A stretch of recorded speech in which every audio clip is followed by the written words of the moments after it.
Dans cette vidéo, je vais présenter la méthode de Gauss-Jordan pour calculer l'inverse d'une matrice carrée. Donc, je vais présenter le principe de cette méthode. Donc, les opérations élémentaires que je dois effectuer sur cette matrice afin d'avoir la matrice inverse. Donc, le principe, il est le suivant. Donc, tout d'abord, on doit noter une matrice E qui va être appelée la matrice élémentaire. Donc, c'est une matrice élémentaire. Elle est composée par la matrice de base A. Donc, voilà, je vais poser E comme matrice élémentaire. Donc, E, elle sera égale à A. C'est notre matrice qu'on cherche à trouver son inverse A-1. Et juste à côté, je vais mettre en fait, je vais mettre une quantité d'ordre 3. Voilà.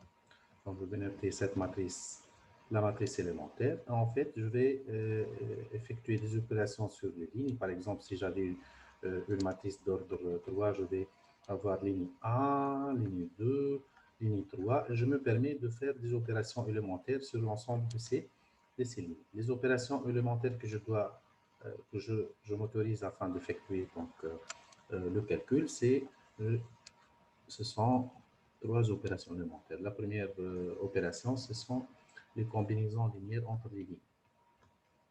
Donc, je me permets de faire la combinaison linéaire entre les lignes, telle que par exemple, je peux faire par exemple ligne 1 moins ligne 2, ou bien par exemple ligne 1 plus 3 ligne 3. Je peux faire 2 ligne 1 moins 5 ligne 2. Exemple d'opération élémentaire correspondant à la combinaison linéaire. Par exemple, ligne 2 moins 4 ligne 3. Et de cette façon, donc, je présente le premier outil donc, des opérations élémentaires, c'est représenté par la combinaison linéaire. En deuxième lieu, donc, je me permets de multiplier en fait une ligne par un scalaire. Multiplication par un scalaire noté par exemple lambda. Exemple, donc je peux faire par exemple 2 lignes 1, 5 lignes 2, moins ligne 3. Voilà, ce sont des exemples de multiplication par un scalaire. Et la troisième opération élémentaire que je me permets d'effectuer, c'est en fait, je me permets de faire des permutations. Permutation, par exemple, je peux changer la position entre, par exemple, deux lignes. Je peux faire, par exemple, la ligne 1, elle reçoit la ligne 2, et la ligne 2, par exemple, elle reçoit la ligne 1. Et comme ça, je fais la permutation entre deux lignes, par exemple, ligne 1 et ligne 2, je change les valeurs de ces deux lignes. Donc, ce sont les opérations élémentaires que je me permets d'effectuer afin de calculer l'inverse d'une matrice carré. Si, bien sûr, elle existe, je peux vérifier l'existence de cette matrice en calculant son déterminant. Si le déterminant, en fait, il est différent de 0, automatiquement, c'est que la matrice inverse, elle existe. Et je vais essayer de présenter, en fait, voilà, les opérations de base que je viens de citer, soit une matrice, on appelle l'opération élémentaire sur A l'une des transformations suivantes. Ajouter à une ligne de A une autre ligne. Donc ici, je parle de combinaison linéaire multipliée par un scalaire. Donc je me permets aussi de faire la combinaison linéaire en multipliant par des scalaires. La deuxième opération élémentaire, c'est multiplier une ligne de A par un scalaire non nul. Je me permets de multiplier par exemple ici K ou bien lambda. Voilà. Et la troisième opération élémentaire, c'est je me permets en fait de permuter les lignes et je remplace donc une ligne par une autre. Donc je permets la position d'une ligne. Voilà. Cette matrice, elle s'appelle appelée la matrice élémentaire.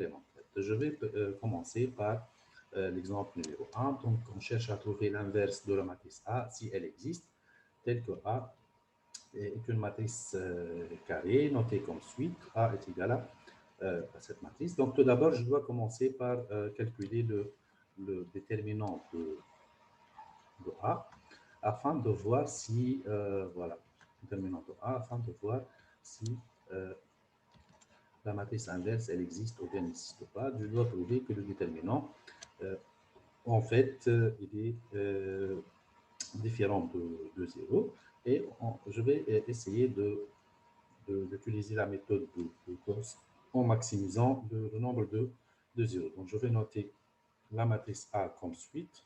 1, 0, 2, 2, moins 1,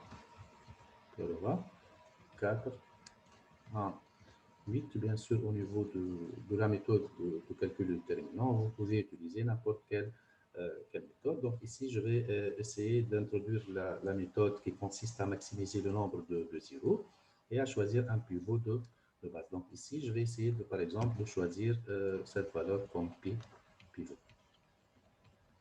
Et je peux remarquer que j'ai déjà un 0 existant au niveau des colonnes. Donc ici, colonne 1, ici, colonne 2, ici, colonne 3. Je vais essayer en fait de garder ce pivot égal à 1, d'annuler le reste des valeurs en fait en utilisant ce pivot. Donc ici, je vais garder en fait, je vais garder la colonne numéro 2 puisqu'elle contient déjà un 0. Donc, je vais essayer de faire le calcul suivant. Donc, ici, je garde la colonne numéro 1 puisqu'elle contient les pivots. Et je garde la colonne numéro 2 puisqu'elle contient déjà un 0. Donc, qu'est-ce qu'il me reste ici? Donc, il me reste à annuler le 2 en utilisant le 1 de la colonne numéro 1 qui représente la valeur de pivot. Donc, ici, il suffit de faire en fait la colonne 3 moins de la colonne 1.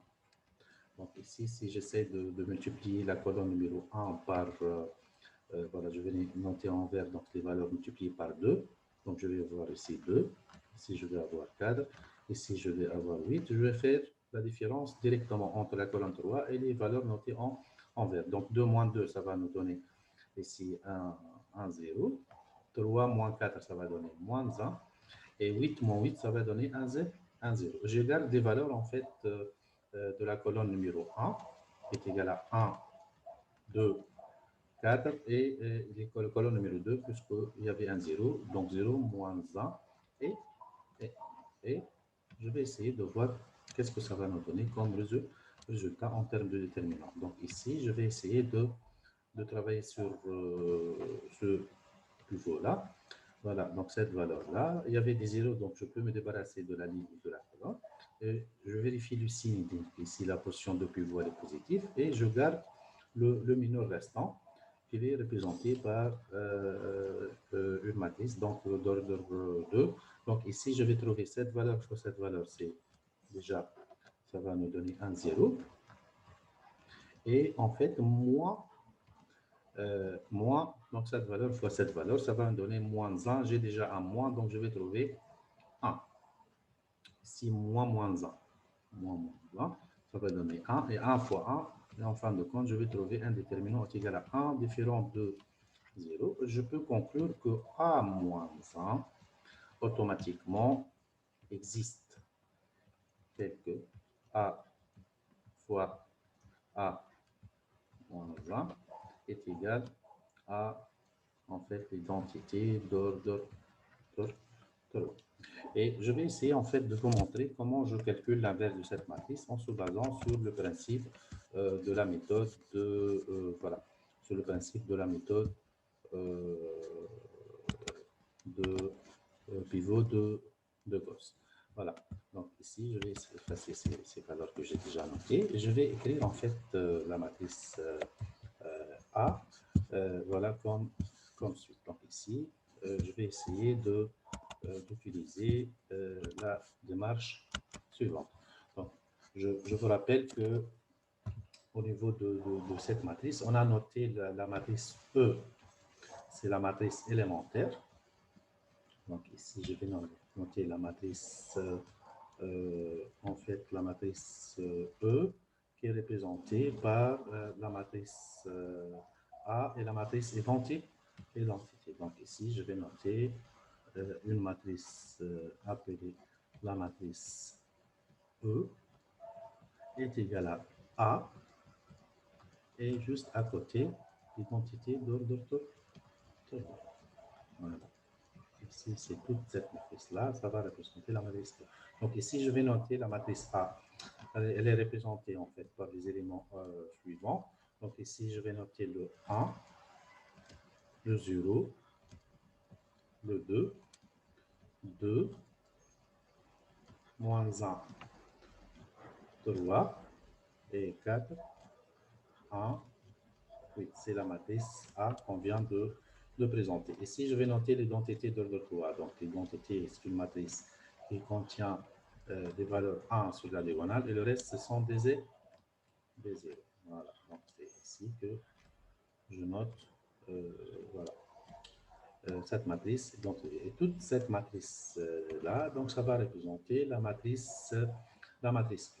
Ensuite, je vais essayer en fait de transformer le concept de base, c'est de transformer l'identité,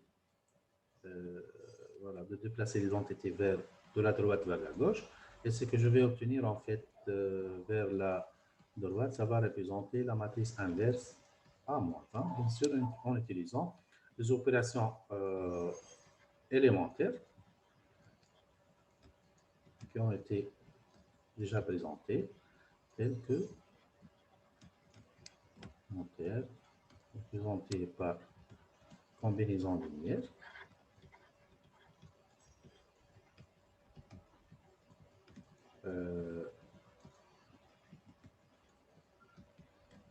linéaire.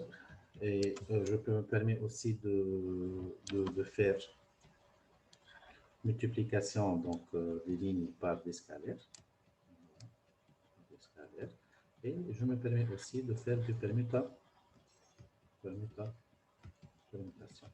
Et de fait, ici, donc, je vais essayer de fixer donc ici, je vais essayer de fixer donc, un pivot, étant donné que je vais essayer d'avoir 1, 0, 0, la première colonne de l'identité qui se transforme ici. Voilà. Donc, je vais essayer d'avoir cette colonne de la forme 1, 0, 0 en effectuant des opérations élémentaires. Et bien sûr, ici, on peut remarquer que notre pivot il se situe ici. Voilà. Donc, c'est le pivot. Donc, j'ai déjà le 1 ici. Donc, ici, je me permets en fait, de fixer la ligne A. Et la ligne A, elle reçoit la ligne 1 pour la simple raison que j'ai déjà 1 qui existe dans la bonne position. En fait, si j'avais ici 2, donc je divise la ligne 1 sur 2, hein, afin d'avoir ici une valeur est égale à 1. Et de fait, ici, qu'est-ce que je dois faire exactement? Donc, je vais essayer de fixer la ligne 1 avec ces valeurs de base. Voilà. Donc ici, je vais mettre la ligne 1, 0, 2, et ici 1, 0, 0. Au niveau de la ligne numéro 2, en fait, j'avais 2. Et ici, j'ai besoin de 2 afin de, en fait, de faire 2 moins 2, afin d'avoir un 0. Donc ici, je me permets, donc je multiplie la ligne 2 fois 2. Donc je vais obtenir 2. Ensuite, 0 fois 2, c'est 0. Ici, c'est 4. Ici, 2. Ici, 0. Ici, c'est 0. Si je faisais la ligne, en fait, 2 moins 2 fois ligne 1, donc je vais obtenir ici un 0. Et en fait, je vais donner l'affectation suivante, que la ligne numéro 2, elle reçoit ligne 2, numéro 2, en fait, moins ligne numéro 2, moins quoi ici, moins en fait 2 fois la ligne numéro 1. 2 moins 2 fois la ligne numéro 1. Et qu'est-ce que je vais avoir en fait? Je vais avoir les valeurs en blanc de la ligne 2 moins les valeurs en rouge de la 2 fois la ligne numéro 1. Je vais avoir les valeurs suivantes. Donc, je vais faire la différence ici. 2 moins 2, donc ça donne un 0. Moins 1 moins 0, ça donne moins 1. Et ensuite, 3 moins 4, ça donne moins 1. Voilà. 0 moins 2, ça donne moins 2. 1 moins 0, ça donne 1. Et 0 moins 0, ça donne 1, 0. Je ferai de même ici pour le 4. Donc, j'aurai besoin de multiplier en fait la ligne numéro 1 fois 4 pour faire 4 moins 4. Donc, ça représente la ligne du pivot. À chaque fois, je l'utilise pour annuler la valeur, une valeur hors pivot. Donc, ici, si j'essaie de multiplier fois 4, qu'est-ce que je vais trouver? Ici, je vais trouver une valeur égale à... Donc, ici, multiplier fois 4. Donc, ici, 4. Ici, 0. 2 fois 4, donc ça donne 8. Ici, 1 fois 4, ça donne 4. Ici, c'est 0. Ici, c'est 0. Je vais faire la ligne 3. L'affectation, qu'est-ce que ça va me donner? Donc, je vais faire la ligne 3 moins 4 de la ligne 0. Afin d'avoir ici une valeur égale à 0. Donc, 4 moins 4, ça donne ici un 0. 1 moins 1, 0, ça donne 1. 8 moins 8, ça donne un 0. 0 moins 4, ça donne moins 4. 0 moins 0, ça donne un 0. Et 1 moins 0, ça donne ici. Il y a 1. Si on essaie de faire le contrôle, je vais voilà, remarquer que cette colonne-là, elle est devenue donc la première colonne de l'identité. Donc, je vais avoir en fait 1, 0, 0. Et de même ici, donc je peux remarquer que je vais trouver en fait voilà, la première colonne de l'identité. Ensuite, je vais passer à la deuxième colonne. Donc ici, qu'est-ce que je vais trouver? Voilà. Donc je vais trouver 0, 1, 0. Et l'objectif, c'est d'avoir en fait au niveau voilà, de la deuxième colonne ici, 0, 1, 0. En fait, j'ai déjà le 0, il est positionné, donc comme la valeur de la colonne 2 de l'identité. Et de fait, qu'est-ce que je vais faire? Je vais fixer la ligne 1 qui reçoit en fait automatiquement la ligne numéro 1. Donc, elle ne change pas de valeur. Donc, ligne 1 reçoit la ligne numéro 1 puisque j'avais déjà un 0 que je cherche à trouver. Donc, je vais trouver ici 1, 0, 2. Et si je vais garder les valeurs, donc 1, 0, 0.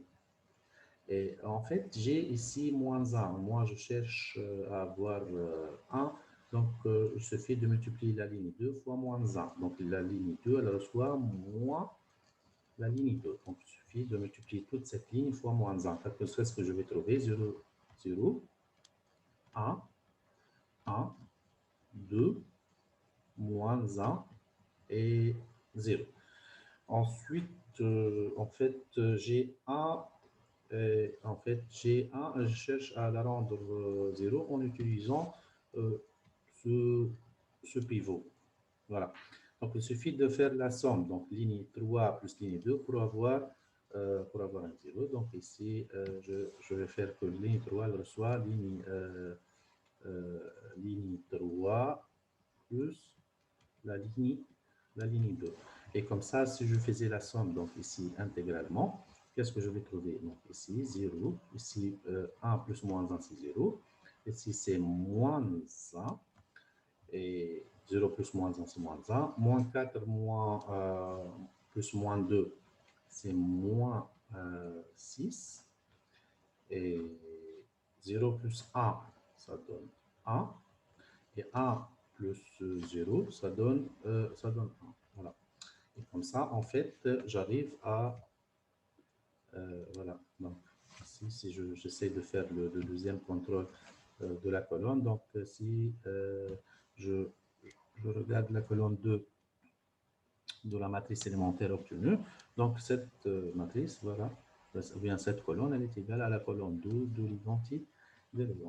Donc maintenant, je vais passer à la colonne numéro 3. Donc qu'est-ce que j'ai ici? Donc j'ai 0, 0, 1. Et je vais essayer de transformer la troisième colonne de la matrice élémentaire de la forme 0, 0, 1. Je vais commencer par la position de pivot.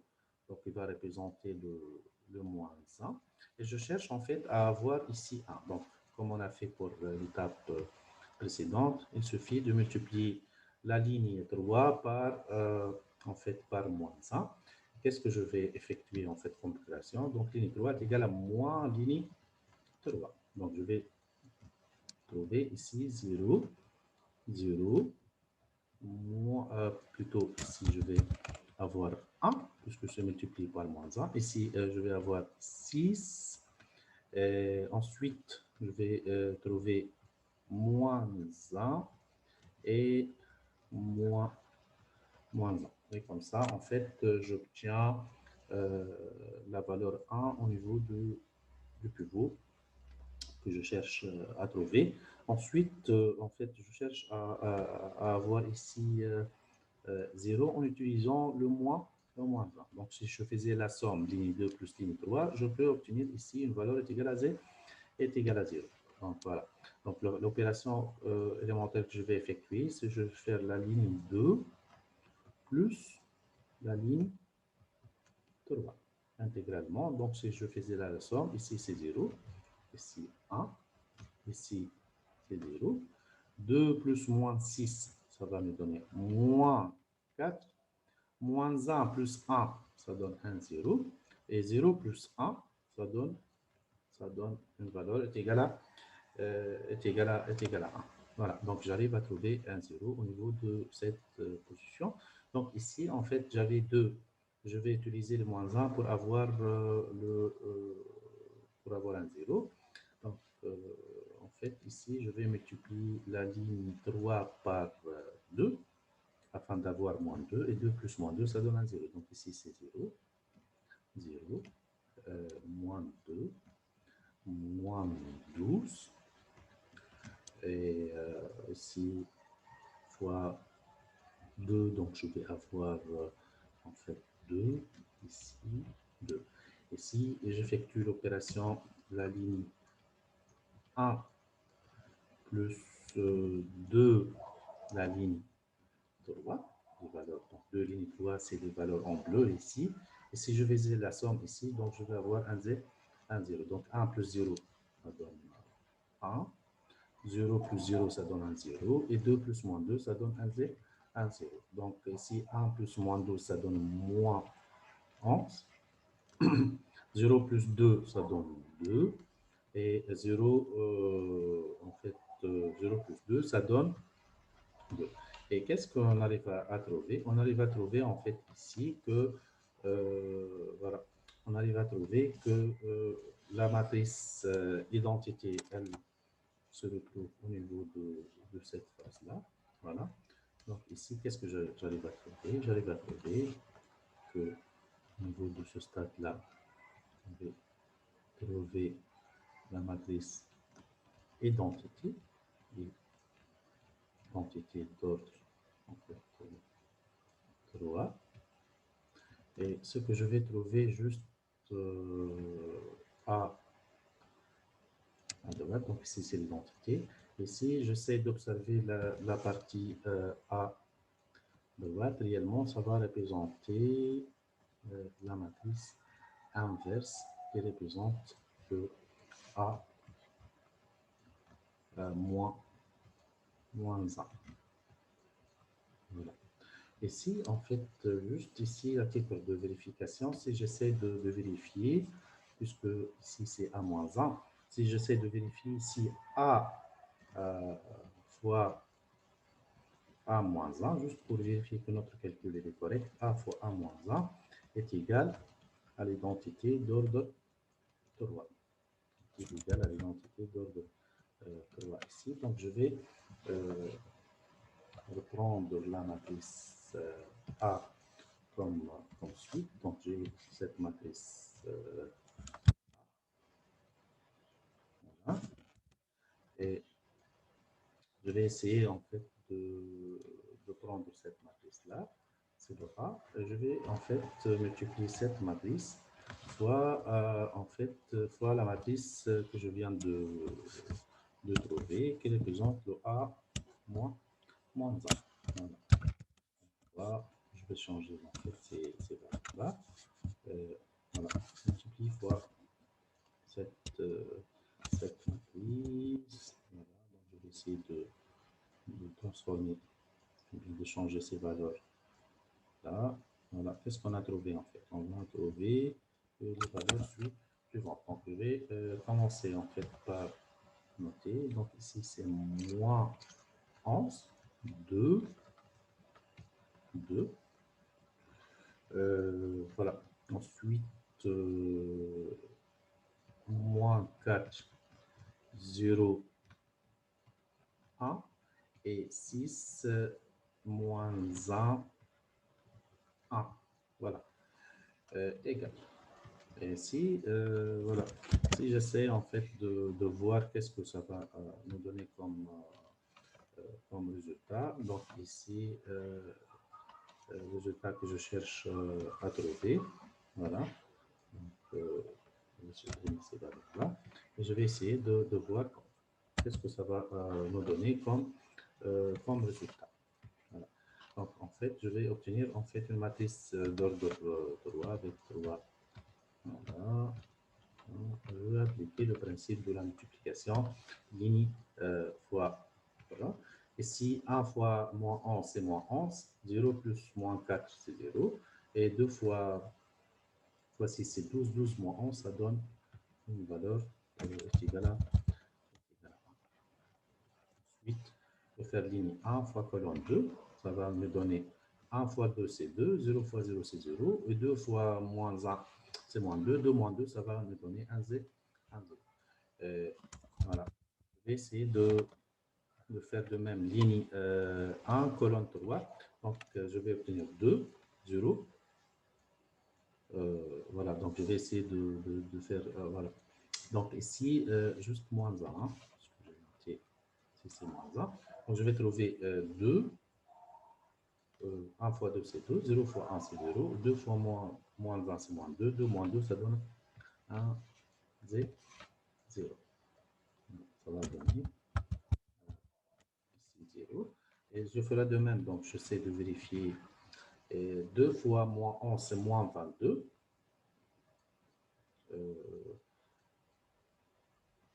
Moins 22, si c'est 4, moins 22 plus 4, c'est moins 18. Et 3 fois 6, c'est 18. Moins 18 plus 18, c'est 0. Et de même, donc, je vais faire ici. 2 fois 2, c'est 4. 4 moins 3, ça donne 1. Ensuite, 2 fois 2, c'est 4. 4 moins 1, ça donne moins 3. Et moins 3 plus 3, ça va nous donner 1, 0. Et la troisième ligne fois première colonne, c'est 4 fois moins 11, c'est moins 44. Moins 44, moins 4, c'est moins 48. Et 8 fois 6, c'est 48. Moins 48 plus 48, c'est 0. Ensuite, c'est 4 fois 2, c'est 8. 1 fois 0, c'est 0. Et 8 fois 1, fois moins 1, c'est moins 8. 8 moins 8, ça donne 1, 0.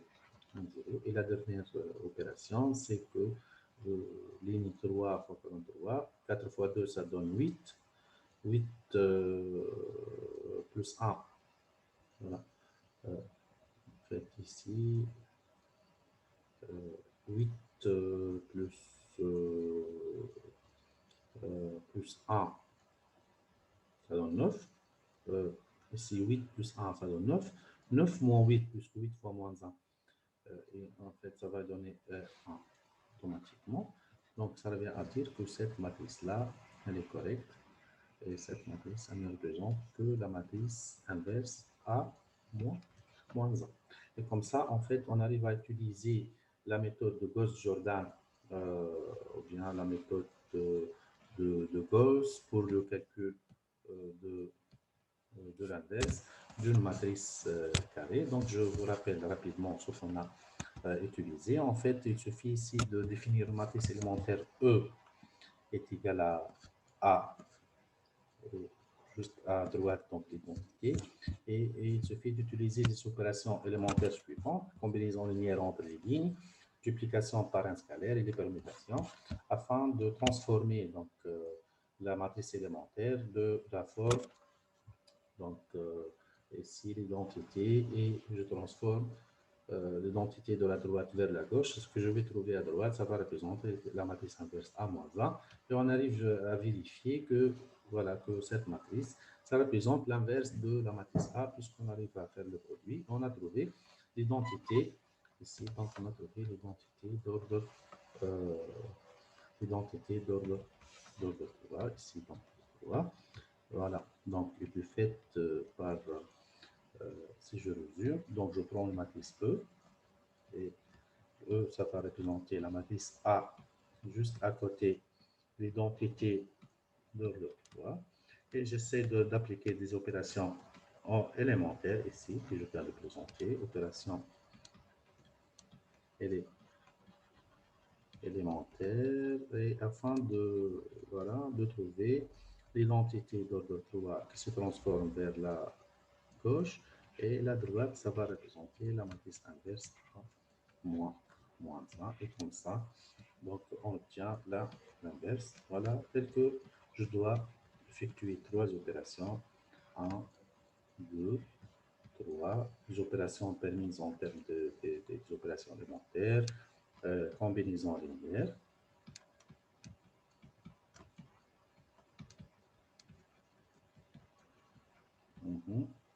Je me permets aussi multiplication par un scalaire. Multiplication par un scalaire. Et je me permets de faire des permutations entre les lignes. Et comme ça, en fait, je termine donc la présentation de la méthode de Gauss-Jordan pour le calcul de l'inverse d'une matrice carrée. Donc ici, une matrice carrée d'ordre 3. Et juste à titre de remarque, que cette matrice, elle est applicable, peu importe la dimension, voilà, l'ordre de matrice carrée. Donc je peux l'appliquer pour des matrices des dimensions plus élevées que 3, donc peut-être que 4, 5. Voilà, donc c'est une méthode standard qui ne dépend pas de l'ordre de la matrice carrée utilisée. Voilà, donc merci pour votre suivi.